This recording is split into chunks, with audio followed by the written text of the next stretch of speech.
Hey guys, welcome back to my channel. If you're new here, my name is Opsy. Thank you guys for tuning in once again. Today's video is not about fragrances. So today is a different kind of video, and I'm doing this video because I feel like I have realized something that I never knew. I don't know how this video is going to go. This topic just came to me very randomly and I just decided to talk about it because I would hope that some people think like me and some people can relate to this video. So today I'm going to be talking about self-belief, or how to believe in yourself. If you're interested in this topic, then make sure you keep on watching. This topic is very dear to me, or it popped up in my head because everything that you want to achieve in life and everything that you want to do in life starts from self-belief. I believe that self-belief is, I don't want to say it's a myth, but it's the easiest thing that we say. But nobody really talks about how to believe in yourself. I mean, I get the conventional and like the cliche things that people say. It sounds cliche, but like it actually is the truth. So I'm not bashing anybody's ideas on how to believe in themselves, but I just feel like there's some things that are not really spoken of. Okay, you want to do something, maybe you have an exam to write and people are just like, yeah, first of all, for you to pass that exam, you have to believe that you can pass that exam. How do I believe that I can pass the exam when I'm the one that knows my knowledge? I'm the one that knows what I can do. I'm the one that knows how far I can retain in my brain. To be able to have that self-belief where, like, even if nobody believes in you, you believe in yourself. Nobody talks about how to achieve that, and that is where this video is coming from, because I think I have gotten to a point where it's still a very difficult thing to do. I feel like I get it. So the first thing that I will talk about, or the first thing I would say as a beginner step to believing in yourself,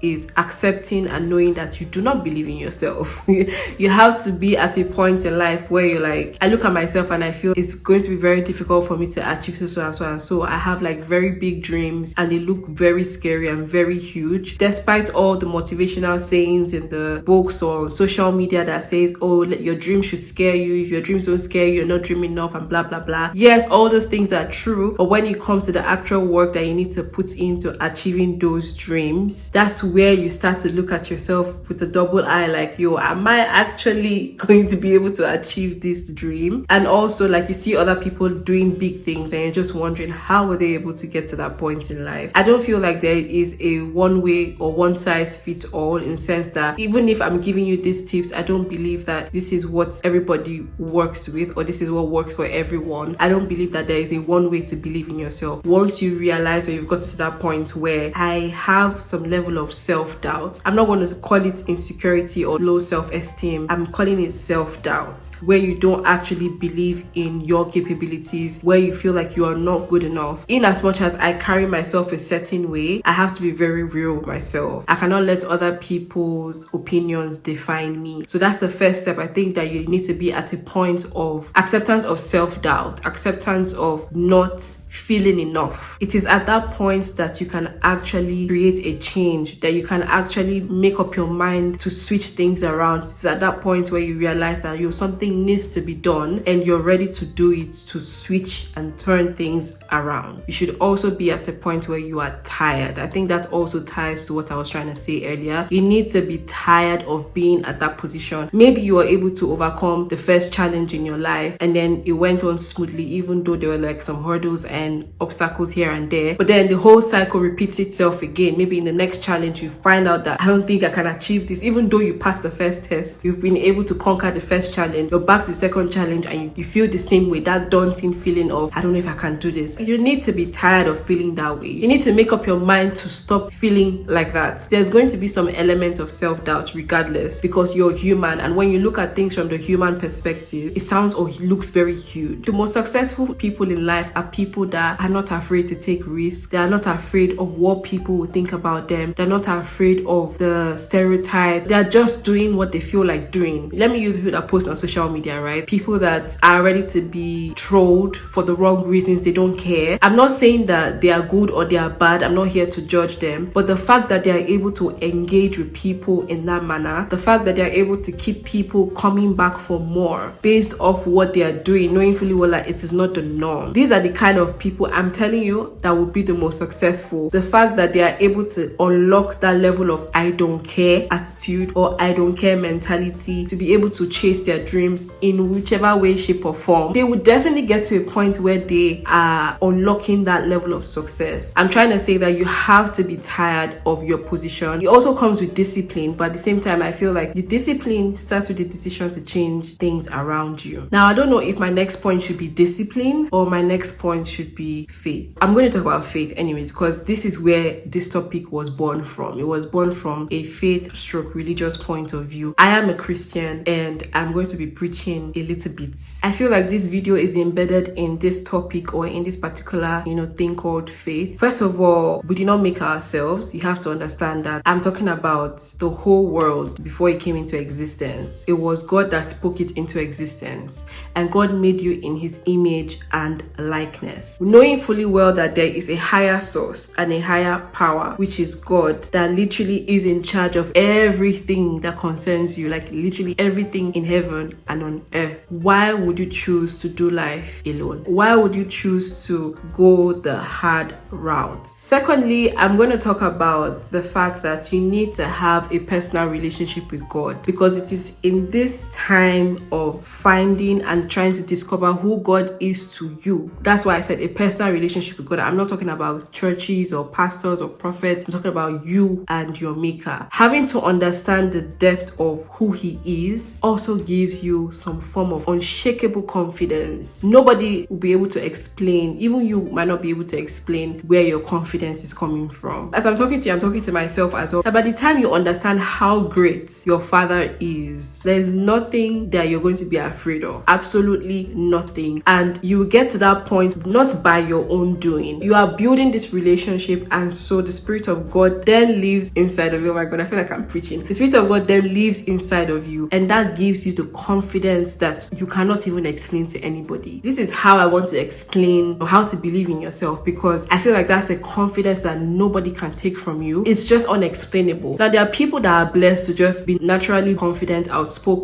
can confront any situation, anything around them. But I tell you that most of the time, a lot of people mask their fear, a lot of people mask their insecurity by being extremely outspoken. It just means that they know how to cover up their shame. So I was listening to a podcast earlier today, and she's a medical doctor that also does several other things on the side. When I listened to her, and knowing fully well, how this profession is, there's a stereotype, there's a certain behavior or attitude or personality that is attached to being a medical doctor. And so when you're staring off that path, there's a certain way people are going to view you. What I'm trying to say in essence is that the base point to develop that self-confidence comes from your faith. I don't think that anyone should do life alone. Doing life alone means that you have to be perfect, and nobody is perfect. Where you have your life backed by your faith and backed by what you believe in or who you believe in, you do your part, but then you also know that there's a higher power who is in control of your life that is going to cover up the mistakes, cover up the part where your efforts fails you. Imagine you have an exam, you cannot read 24 hours. You have to read and then rest. But then there's some things or some topics that you haven't covered, and you just feel like, what if you go ahead and pick those topics that you haven't covered? It is where God, in his infinite mercies, now comes through for you, because he understands that you're human and he wants you to completely depend on him. Which takes me to my next point. You need to fully depend on God. You need to get to a point where you know that God is all you have. You're not depending on any human being, not family, not friends, no human being whatsoever. You need to be fully dependent on God. And I feel like that's what God always wants from all of us. He wants us to be fully dependent on him. It doesn't mean that human beings are not going to help you. It doesn't mean that your friends or your family cannot help you, but they are in your life for a reason. And if God says these are the people that are going to help you, then they will certainly do, and they will do it with ease. But the moment where it seems like you are going to be begging or you're going to be dragging for someone to help you, it means that you have not done your due diligence. You have to go to God first. And when you go to God first, he's going to direct you and guide you on who to go to, or he will direct the person that is supposed to come help you. And so everything will be done with ease. You have an issue, you take it to your maker. He that sees everything that you cannot even see. He sees the minds of people. So you that you're thinking that, okay, this person has the resources to help you, because God sees the mind of that person, that is not the person God has proposed to help you. You just see the outward aspect, and you go to this person and thinking that you're going to get a good result out of it, and this person turns you down or promises and then disappoints you. You're going to meet people based off what you can see with your flesh, what you can see with your physical eyes, as opposed to going to your maker who can see the minds of people and knows who will be willing and genuinely happy to help you. You need to let go of human dependency. Given the part that I have to play, teach me and show me what to do. I don't want to be doing things in vain. I want to be doing the right things at the right time. Once you get to this point, I'm telling you that you start operating from a peaceful mindset. You have to also put in the work. God understands our individual strength. The fact that you meet somebody that's able to cover 40 topics in less than 24 hours and you are not able to cover 40 topics in less than 24 hours doesn't mean that that person is better than you. God knows what you can do and what you cannot do, and so he meets you where you are. He meets you at your level. So don't think that because you feel like you haven't done a certain amount of work, so you start beating yourself up and feel like God is not going to help you because you haven't done this, you haven't done that. So you need to put in the work and just trust that God is going to take care of every other thing that you have to do. I know a lot of us like to be in control of our situations. We like to be in control of life in general. Okay, I want to be able to have plan A, plan B, plan C about certain things in life, but that's not how God operates. You can have your plan A, plan B, plan C, but like your plan A should always be God, so that God can influence your plan B, plan C, plan D, or whatever. Like, you always have to take all your plans to God. I'm not saying you shouldn't have plans or make plans. That's okay, but don't feel like it has to go a certain way. If it doesn't go this way, then that means God has a better plan for me. It's like when you get rejected, just know that it's not only a rejection, it's a redirection, and most of the time it is for your own. The certain point I've gotten to in my life where I have tried everything to the point where like I don't know what to do again. It's almost as though God is watching me just do everything, and it's like there's literally roadblocks everywhere that I go. I'm just at a point where I give up. You know what, God, just do whatever you feel like doing. Like, just take over, because I've done my part, I've done my best. There's nothing else I can do. And God sees and acknowledges that, and that's where he takes it from. You'll be so surprised at what God was protecting you from. Like, all those roadblocks sometimes is a blessing, because you don't even know what God is shielding you from. Most of the rejection that we get is only a redirection. So you need to stop trying to be in control every time. For instance, if you're in Hungary and you're not in Nigeria, you cannot always know in real time what is happening in Nigeria. You would always know, like, reportedly, like maybe the media will carry the news of what's happening there. And so because you don't have that foresight, so you can't be in control. You cannot control what you can't see. You can only control what you can see. This is why I say let go and let God. You have to be very grateful. When you look back and you reflect on how far you have come, you see that you have come a really, really long way. You come to appreciate how far you have come, because sometimes we don't even celebrate our wins. We look at our wins as a must achievement. It's like going to medical school and then you graduate. For a few seconds you bask in that moment, but then you're quick to like run off to the next thing, because graduation is a necessity. You need to graduate, but not everybody does. So you need to be grateful that you did. So never ever let go of the little challenges that you overcome, the little victories that you get or you have. Celebrate those moments. Always look back and be grateful. You might be going through things in life where you don't even know how to navigate it. Look around you and look for the little things to be grateful for. Sometimes what I do is every day I pick one thing to be grateful for. It can be the smallest thing. It might just be, I am hungry, I did not cook, but I need food right now, and somehow somebody was able to give me a plate of jollof rice. The fact that I'm hungry and food came, I didn't have to cook, is something to be grateful for. It's the smallest things that you need to focus on. Like the fact that maybe you need to go to work and maybe your car doesn't have fuel, but somehow somebody offered to drop you. You need to focus on the little things and be grateful for those moments. That's how you know that you're living in the moment. That's how you focus yourself in the present. And by the time you focus so much on the things that you are grateful for, you don't even know when the things that you are praying for comes to pass. You operate on a higher frequency. I've talked about the whole faith. I've talked about every other thing that comes with developing your relationship with God. But you also need to do the work, as I said earlier. You need to also feed your soul. You need to feed your mind. You need to start listening to things that would encourage you. You need to start listening to things that will empower you, things that will make you look at yourself on a higher level. You need to look at people that would inspire you. Sometimes you might not see people doing what you want to do, but you can take advice from people that are doing something similar. Or sometimes you just look at people and you admire them. You just admire how they carry themselves. You just need to go and hear the story of different people that inspire you. Look for one or two things to emulate. It doesn't mean that you have to take everything. I always say that you should filter what people say around you, filter what gets into your mind, filter the things that you allow to penetrate your mind, and then make sure that you practicalize the things that you know would add value. Practicalize the little things that you learn from people. Twist it and add sugar, spice, and everything nice, just to give it a different flavor, your own flavor. If you want to make money, you have to start listening to people that have made money, been successful, that have been able to run business businesses. I used to do that a lot, but I also started getting very overwhelmed with a lot of information, the stories of people that I consume, and it's like, instead of me to take those things or take their advice and practicalize it, I start comparing. I don't know if it happens to you. That's what happened to me though. I started comparing. I'm like, okay, all these people that have done this, why can't I do it? Do they have two heads? I've thought of this idea and this person is doing it, so how is that I cannot do it? And that kind of made me stop listening to podcast. For some reason, I stumbled on this particular lady, and she's a medical doctor doing other things, and it just sparked some form of joy. I'm going to leave the podcast in the description box. Affirmations also are like meditation, so like you're repeating things until you actually believe in it, and then you actually practicalize it, and you work in those things. If you tell yourself you're beautiful every day, of course it gets to a point where you start seeing the beauty in yourself. I'm not saying those things are bad. I can't even lie, those things are hard. I tried it once, kind of like I'm living a reality and I'm saying a different thing. So there's that dissociation. You can't just wake up and say, I believe in myself. It doesn't work like that. I believe that it is a consistent mindset change to get to that point where you have so much self-belief and confidence that nothing anybody can say is going to shake you. You get to believe in yourself even if nobody does. My last and final point here would be that you should do whatever you want to do. Do it scared. It doesn't have to make sense. It doesn't have to make sense to anybody. Not everybody is going to see your vision. Not everyone is going to understand your driving force. Not everyone is going to understand,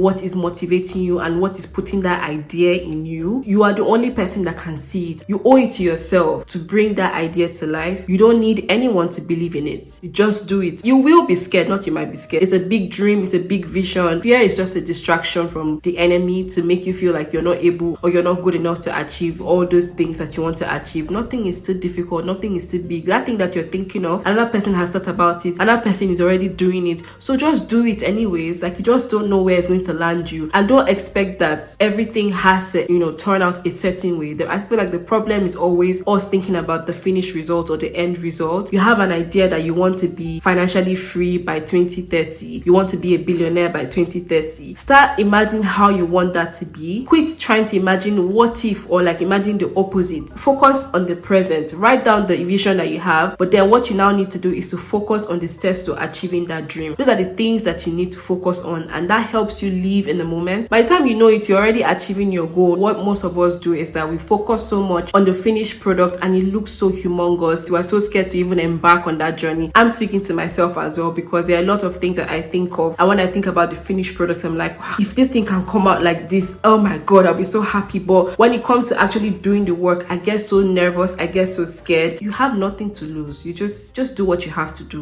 and then surround yourself with the right people. Now, the right people can come in different shapes, sizes, or forms. The right people might not have to be your friends. They might not be your family. They might not be people that are close to you. It might just be people in that field that understand what you're trying to do. It can be people that can solve a particular problem that you're trying to fix. Try to put yourself out there in spaces that would help you connect with like-minded people. Don't expect that your greatest support will come from people close to you. Most of the time, your greatest support is going to come from people that you don't even know. They see you and then they see greatness in you. So once you identify those ones, hold them tight until it is time to let them go, because I believe that there are people that are in your life for seasons, for reasons and for seasons. So always identify the kind of people that you put in your life. Based on your own values, you should know why you are allowing certain people to come into your life. After all this said and done, you have to be ready for a shift. Once you do or you go through these steps, you're going to be experiencing a shift, and the shift is going to be the most uncomfortable thing ever. Things are going to be happening around you and you just be wondering how, when. Your life is going to be looking like it's in shambles. You have to be ready to come out of your comfort zone. You have to be ready to start doing things in an uncomfortable manner. The moment you're able to come out of that phase, you're going to come out of that phase a changed person, a happy person. And another thing you have to also remember, you need to be consistent. You need to make it a lifestyle. You have to be consistent. You have to be extremely prayerful. So when it's your lifestyle, it's no longer a thing of force. This is just how I live my life. And you see that you start operating from a self-belief point of view. You see, you start operating on a higher level because you have gone through the furnace. You've come out a diamond. You're operating from a higher threshold. I don't know what else is more beautiful than that. Just working with ease and just knowing that everything is going to be fine. A lot of us say things are going to be fine, but we don't believe it. I rest my case here. I'm so happy about this video because I'm basically talking to myself. When I do this kind of videos, I know that I always come back to watch it just to empower myself and enrich myself. And I do hope that 1, 2, or 3 of you have gained something from this video. If you are new to my channel, do not leave without subscribing. Make sure you like, share, support. Follow me on Instagram. My name is Opsy_P,